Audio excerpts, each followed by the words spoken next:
Salut à tous, je suis ici avec Maïlan que j'ai rencontré il y a quelques semaines. J'étais conscient de sa chaîne YouTube qui s'appelle Les Gays Pacifiques et sa page Facebook. Je regardais ça un petit peu de loin en me disant ah tiens, je devrais la contacter, je devrais la contacter. Et puis je suis venu sur Paris, j'avais un peu plus de temps et j'ai proposé qu'on se voit. On s'est vu, on a passé je crois à peu près 3 heures ensemble. C'est top, je me suis senti très proche de toi, de la manière dont tu fais tes vidéos, de ton approche au business et tout ça. Et du coup, on s'est bien entendu, on a eu l'idée de faire un atelier ensemble et aussi cette vidéo, entre autres, pour te présenter à mon audience. Et je suis content que tu sois là. Et du coup, tu connais les règles, je vais juste les rappeler pour ceux qui découvrent le curiosité. Chacun notre tour, on va se poser une question dont on a vraiment envie de connaître la réponse. L'idée, c'est d'éviter les questions bateau pour combler le blanc, mais de d'oser prendre du temps pour trouver une question qui me plaît vraiment et la poser. Chacun notre tour, on se pose une question et ce pendant 30 minutes. Prête? Ouais, je commence à transpirer. Ouais. Je sais pas quelle sauce je vais te manger, mais ouais, on peut y aller. J'ai aucune idée même de ce que je vais te poser comme question, donc c'est bien, c'est total freestyle, Ouais. total lâcher prise là. Ok. Alors, première question. Il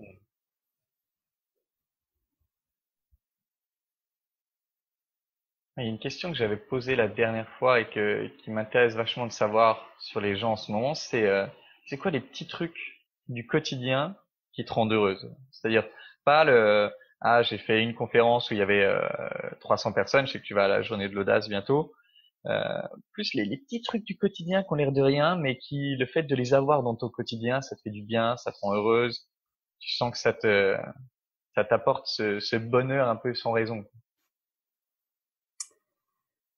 Justement, pour moi, de toute façon, et je me suis fait la réflexion la semaine dernière, justement, où je me sentais vraiment bien, vraiment heureuse, et je me suis dit, comme tu dis, c'est pas forcément dans les moments les plus extraordinaires, mais c'est au contraire dans les moments les plus simples que je me sens le plus heureuse, enfin le plus heureuse. Oui, en tout cas, ce que je vois, c'est que j'aime. Pour moi, le bonheur, c'est fait de moments simples, et c'est savoir savourer les moments simples. Et par exemple, la semaine dernière, j'étais avec mon compagnon et on s'est promené dans Paris le soir. En fait, on s'est fait un resto et le soir après, on est allé se balader dans les rues de Paris et je lui dis tiens pour une fois, on va pas prendre les grands axes, on va s'amuser à découvrir des rues qu'on connaissait pas du tout. Et donc on s'amusait à dire gauche droite gauche droite gauche droite et en fait on a découvert des rues qu'on connaissait pas du tout. Et en fait il faisait super beau, super bon. Et c'était super agréable en fait de juste se promener avec quelqu'un qu'on aime et ouais, juste se sentir bien en fait. Et à ce moment-là, il n'y a pas de souci, il n'y a pas de futur, il n'y a pas de passé, il y a juste le moment présent. C'était un moment simple, il faisait beau, il faisait bon. Voilà, c'était juste super simple, mais je me sentais super bien. Et donc pour moi, voilà, ça fait partie des moments qui me rendent vraiment le plus heureuse, c'est quand je suis avec des personnes que j'aime et quand c'est juste simple. Et tu vois, enfin, le moment qu'on a passé ensemble, juste à passer, à discuter sur un banc pendant 3 heures, voilà, à se découvrir, à parler un peu de nos vies respectives, pour moi, ça, c'était aussi un moment de bonheur parce que c'était très simple. On était assis sur un banc face à la Seine et on parlait et c'était simple. Et là, j'étais heureuse. Et pour moi, en fait, c'est ça le bonheur, c'est vraiment des moments très très simples. Ça peut être aussi quand je me balade en forêt.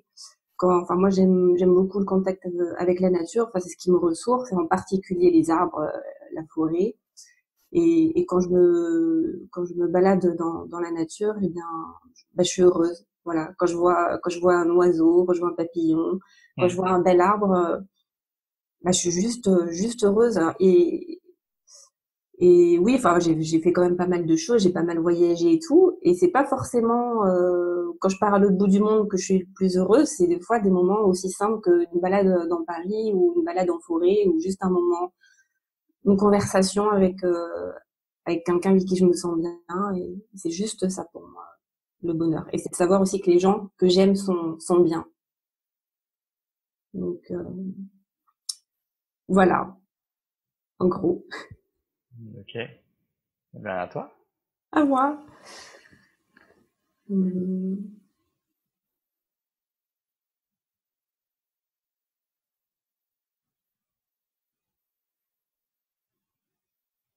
peut-être la même. J'ai le droit de pomper ou pas? De reprendre les mêmes T'as le droit de questions? pomper, t'as le droit de pomper. Alors, plutôt, un de tes moments les plus heureux ou un de tes plus grands bonheurs. Hmm.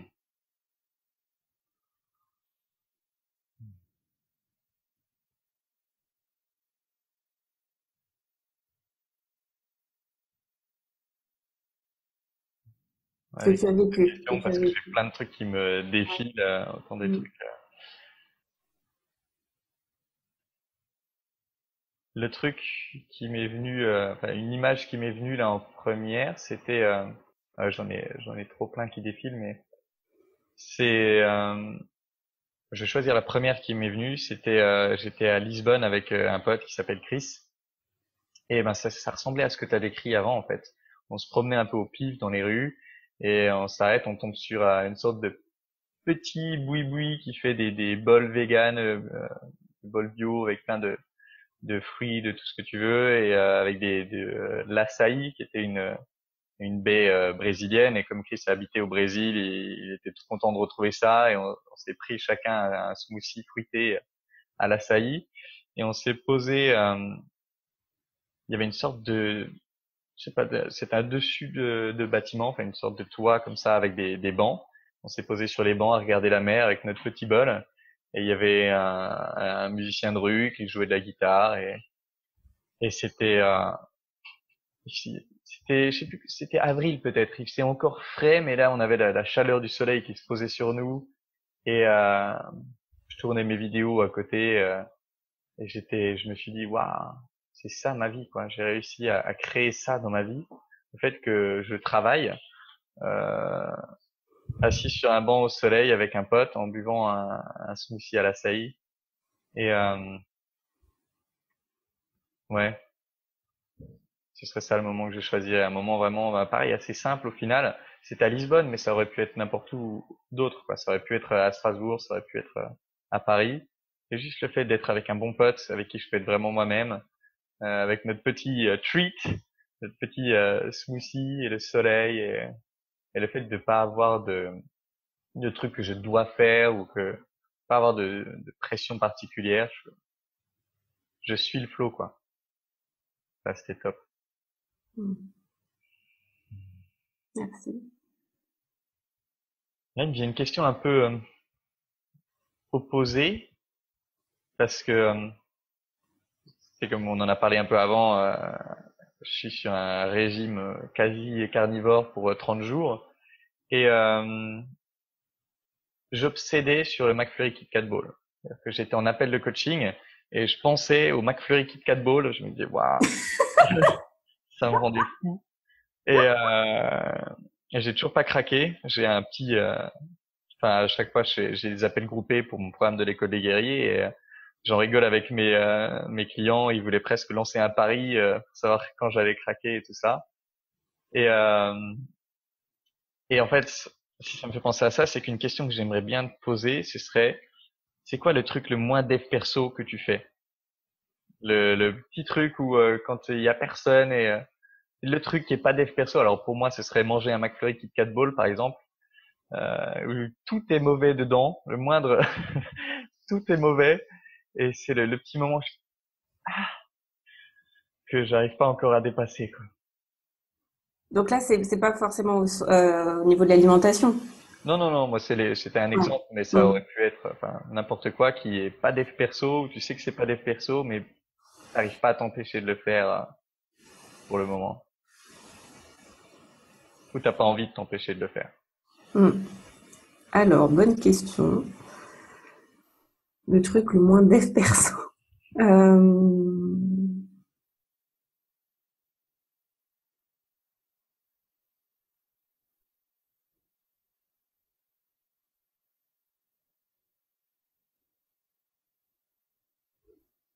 alors là, je sais. Alors là, pour l'instant, je sèche.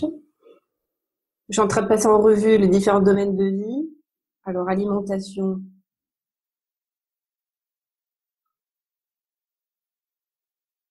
Bah, je m'autorise tout, donc enfin j'ai pas vraiment, enfin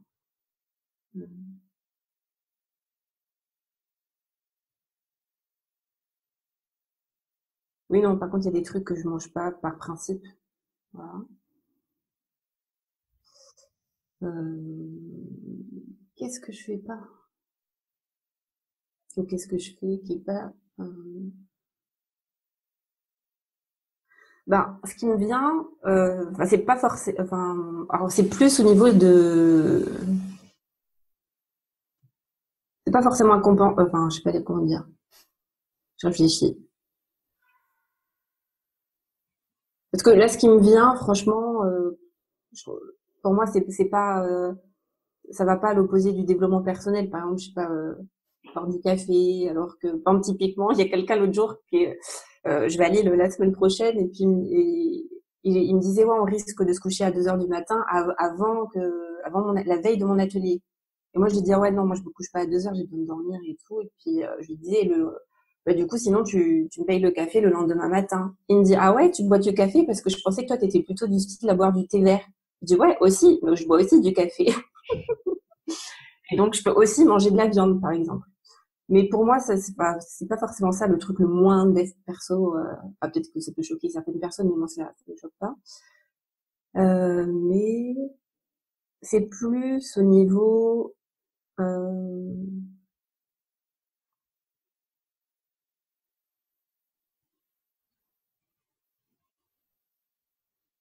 enfin, je réfléchis, c'est dur. Qu'est-ce que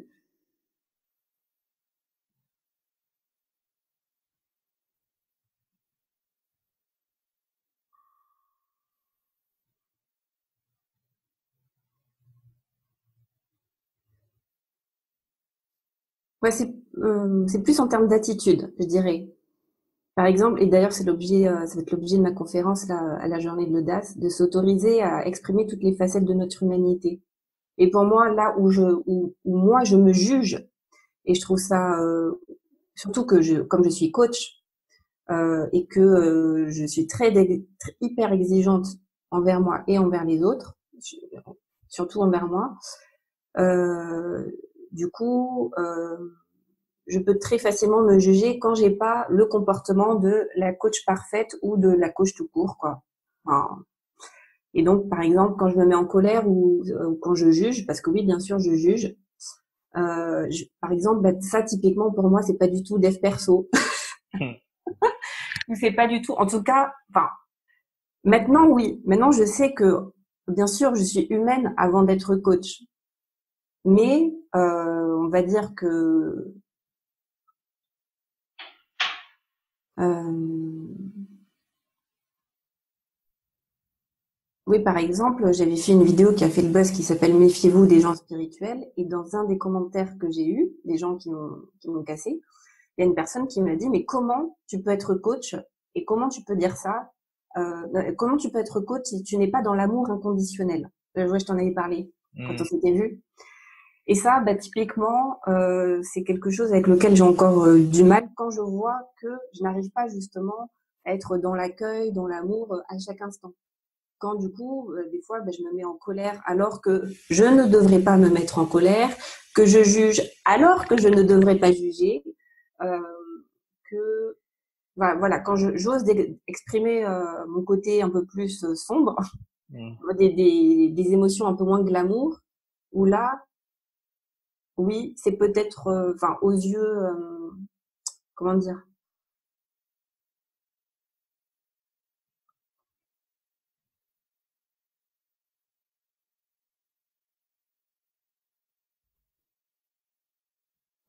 ouais, je sais pas comment dire, mais en tout cas, voilà, moi, je sais que dans ces moments-là, je me juge, en fait, je me tape dessus en me disant, ouais, c'est pas bien, Maïlan, tu devrais pas. Sauf qu'en fait, c'est ma réalité, c'est qu'à ce moment-là, je suis en colère, je juge, je culpabilise, je peux être jalouse, voilà. Et donc, donc c'est dans ces moments-là où ouais, c'est pas très développement personnel. Hmm. Enfin, ça, voilà. Et en même temps, si, ça l'est. Mais on pourrait facilement étiqueter ça comme un comportement ou une attitude qui n'est pas développement personnel. Ok, Voilà, donc c'est pas, je sais pas si ça répond à ta question. ça répond, ça répond. Voilà. Ah oui, à moi.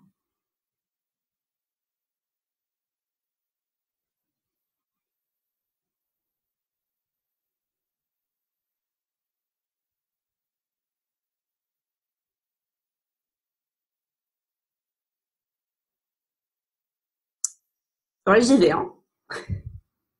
C'est quoi la mort pour toi?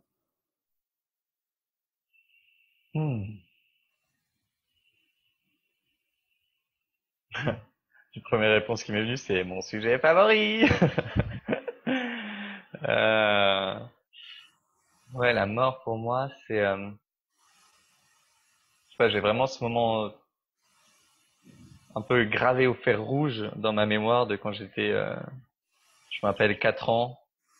J'avais 4 ans sur mon lit. J'avais une petite peluche qui s'appelait Chou-Fleur, qui s'appelle toujours comme ça, qui a survécu, qui est un petit lapin. Et je le serrais contre moi et j'ai essayé d'imaginer ce que c'était que de ne devenir rien. Ce qui se passe quand, après la mort, tu, tu disparais dans l'univers comme ça. Et je me mettais à pleurer dans mon lit parce que je voulais pas devenir rien. Et, j'ai essayé de m'intéresser à tous les trucs de spiritualité qui parlent d'où on va, etc., de, je sais pas, de réincarnation, tout ça. Et pour l'instant, il n'y a rien qui accroche, quoi. Ce qui reste, j'ai l'impression, c'est cette émotion, cette angoisse terrible d'avoir suffisamment visualisé le fait de ne devenir rien. Et ouais, quand je pense à la mort, pour l'instant, il y a vraiment, il y a à peu près que de l'angoisse. L'angoisse de devenir rien, l'angoisse que les gens que j'aime deviennent rien, euh, et l'angoisse de merde, il reste, si tout se passe bien, 60 ans, euh, qu'est-ce que tu vas faire? Qu'est-ce qui sera qu'est-ce qui aura assez de valeur dans ouais, dans ces 60 ans restants? Qu'est-ce que je peux faire qui fera qu'à la fin, je serai pas trop deg de mourir? Donc, quand je pense à la mort, c'est vraiment ça. C'est une sorte d'anxiété liée au temps. Et il y a parfois des petits moments de soulagement du côté ah, au moins quand je serai mort, j'aurai plus à me prendre la tête sur ce qui va se passer quand je vais mourir. Je saurai. Et, voilà, il y a deux trois théories où je me dis ah ouais, par exemple Dan Millman, il m'avait dit euh, il n'y a pas de there's no point, il n'y a pas de sens à avoir peur de la mort parce qu'on va retourner où on était avant qu'on naisse. Et j'ai ressenti un peu d'apaisement et de fun à cette idée, mais ça dure pas, quoi. Ce qui reste vraiment, c'est cette marque au fer rouge de on disparaît, quoi. Donc c'est pour l'instant, je cherche plein de choses. Pour l'instant, il n'y a rien qui me sort de cette émotion-là et du coup de cette anxiété du temps et de vouloir bien le rentabiliser, quoi. Ah. Hmm. Alors, c'est ma troisième question, je crois.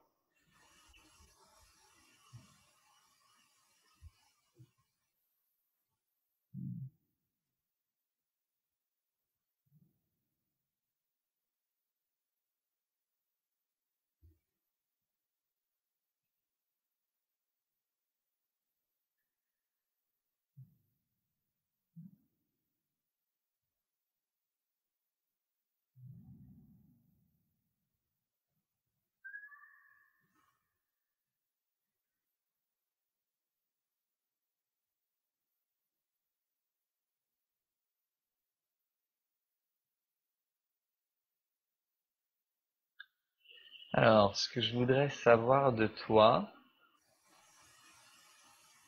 ouais, c'est qu'est-ce qui te paraît le plus dur dans le couple?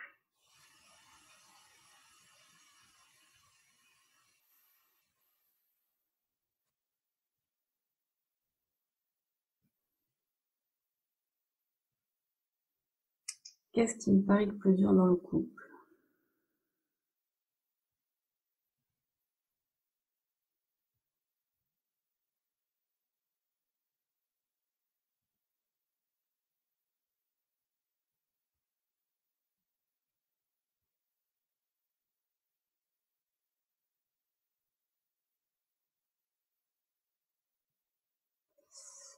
Ouais, je pense que c'est ça.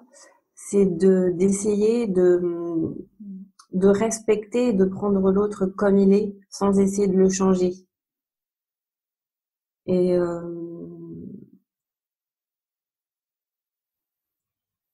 et que chacun puisse s'épanouir chacun de son côté. Enfin,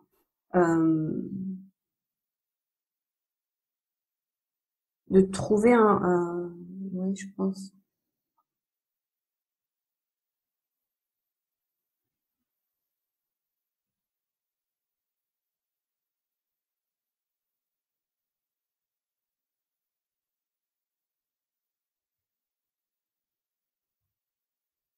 Ouais, enfin, je dirais ça. C'est vraiment de respecter vraiment l'autre, comment il est, et de respecter son espace dans tous les sens du terme, en fait. Et enfin, moi, par exemple, parce que là, en fait, sinon, je vais partir sur des généralités et je préfère parler enfin, moi, de ce que je connais plutôt. Euh, Moi, je suis avec quelqu'un qui est très, très différent de moi. Mais si tu veux, sur les logiciels de rencontre, genre Mythique et tout, ils nous auraient jamais mis ensemble, hein. C'est-à-dire compatibilité zéro. Vraiment, sur le papier, je suis avec quelqu'un qui a l'opposé de moi. Mais vraiment, quoi. Et en même temps, non, parce que sinon, ça marcherait pas. Mais, et donc, ce qui était difficile pour moi au début, parce que moi, dans mon idéal, je pensais que je serais avec quelqu'un qui me ressemble, donc quelqu'un plutôt de spirituel, dans le milieu du développement personnel, et surtout qui comprend ce que je dis. Et en fait, j'ai plutôt l'impression d'être une extraterrestre pour lui, la plupart du temps. Et c'est là où je vois que l'amour est vraiment fort, en tout cas, lui pour moi, c'est que il comprend rien à ce que je fais. Enfin, il comprend rien. Enfin, de plus en plus, mais vraiment, je lui parle chinois, quoi, la plupart du temps. Même la méditation, bon, ça y est, là, il comprend à peu près, il arrive à peu près à comprendre ce que c'est. Mais voilà, c'est vraiment, c'est pas son monde, quoi. Et mais il respecte, en fait. Il me respecte et il m'encourage, il me soutient. En gros, il comprend pas ce que je fais, mais il me soutient et il me respecte et il m'encourage. Voilà. Et c'est vrai que des fois, au début, j'étais frustrée parce que moi, j'avais envie de tout partager avec lui, en fait. Et je voulais notamment faire des voyages, parce que moi, quand je fais, là, par exemple, je vais partir en Thaïlande où je vais faire un stage avec des éléphants. Enfin, donc c'est plutôt oui, orienté développement personnel. Enfin, je vais pas juste faire du tourisme, en fait. Je vais vraiment faire un travail sur moi. Et ou quand je fais mes retraites de méditation, j'aurais voulu l'amener avec moi. Mais lui, ça l'intéresse pas, mais du tout, quoi. Et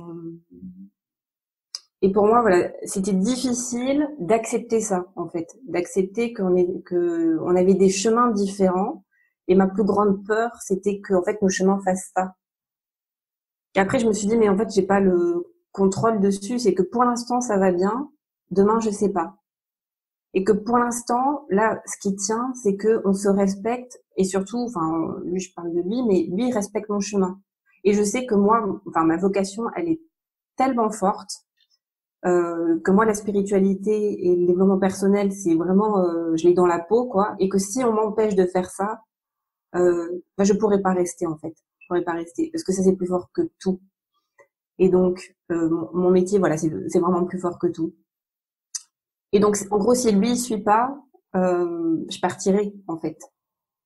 Et parce que je vais me sentir étouffée et parce que je vais me sentir vraiment mourir.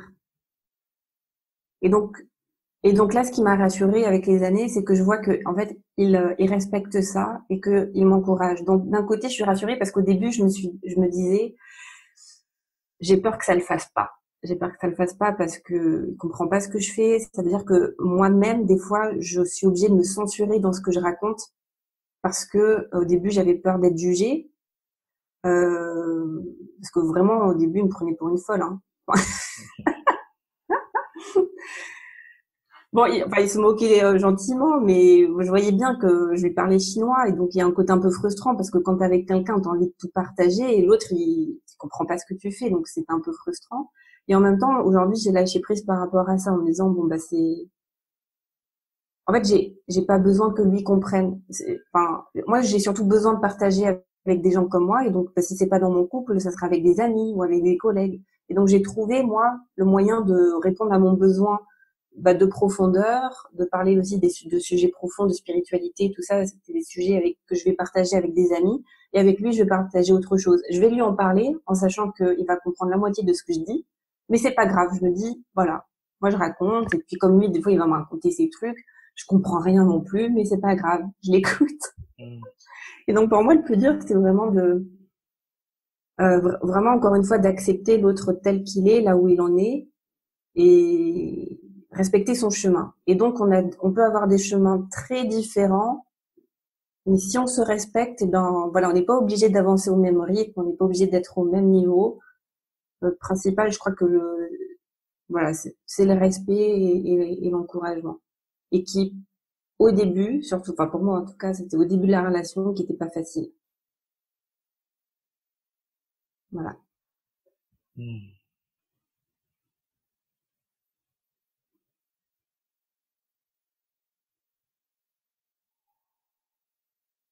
Ah bah, du coup, j'ai envie de te poser la même question. Quel est ton plus gros challenge dans ton couple?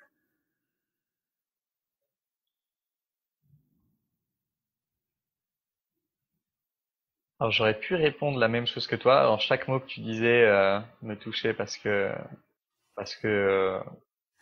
ça aurait pu sortir de ma bouche. Euh, mais ce qui est le plus dur aujourd'hui, c'est que tu sais, quand on parle d'énergie masculine, énergie féminine, on a beaucoup l'image. Si on prend David Deida, que l'énergie féminine, ça va être une tempête et l'énergie masculine doit être là pour offrir un espace pour la tempête de s'exprimer, etc. Et je- ma copine est très énergie féminine et du coup elle peut monter dans les tours assez rapidement. Elle peut, elle a besoin d'exprimer ses émotions très fort et et le truc le plus dur pour moi aujourd'hui, c'est de savoir où mettre la limite entre je suis ok pour être cet espace pour que tu puisses exprimer ça, je suis ok pour être là, te permettre de vivre pleinement ce que tu as à vivre, d'exprimer pleinement ce que tu as besoin d'exprimer pour pas que ça reste, pour pas que ça te serre la gorge. J'ai envie d'être ça pour toi. Et en même temps, à partir de quand est-ce que ça devient trop? À partir de quand est-ce que ça me plombe? À partir de quand est-ce que je me sens je me sens agressé d'une certaine façon? Et là, c'est vraiment le challenge numéro un que je suis pas sûr de savoir résoudre. C'est quand est-ce que c'est ok pour moi de dire non, ça, je veux pas que tu le fasses. Là, tu vas trop loin. Là, t'exagères. Et quand tu parlais d'accepter pleinement l'autre tel qu'il est, c'est exactement ça mon challenge. C'est l'accepter tel qu'elle est ou mettre des limites. C'est comme si ça se clashait. C'est comme si, ah, si je veux l'accepter pleinement telle qu'elle est, il faut que je la laisse exprimer pleinement ses émotions de colère, même quand c'est contre moi, même quand j'estime que ça n'a pas de sens, que ça n'a pas de, qu'il n'y a aucune raison de s'énerver, etc. Si je veux la laisser être pleinement elle-même, je dois la laisser exprimer ça. Et en même temps, si elle exprime trop ça, ça me rappelle aussi cette phrase de Jordan Peterson où lui il parle de ses enfants, là en l'occurrence. Il dit, il faut éduquer ses enfants de telle sorte que tu vas pas les détester quand ils seront grands. Et, euh, et moi, il y a cette notion-là, c'est-à-dire combien je laisse exprimer pour qu'elle se sente bien, pour qu'elle ait pas le truc bloqué dans la gorge. Et à partir de quand est-ce que je dois mettre un stop pour dire non, I can't take it anymore. Là, ça, je peux plus. J'ai pas envie d'encaisser ça. Et du coup, de quelque part, ouais, la bloquer dans son expression de telle sorte que ça me donne pas envie de partir, quoi. Et je me sens vraiment bloqué dans ce dilemme. Je vois comme un continuum, un espace où je peux être un peu trop dans le je permets tout et je permets de tout exprimer et du coup je me sens mal.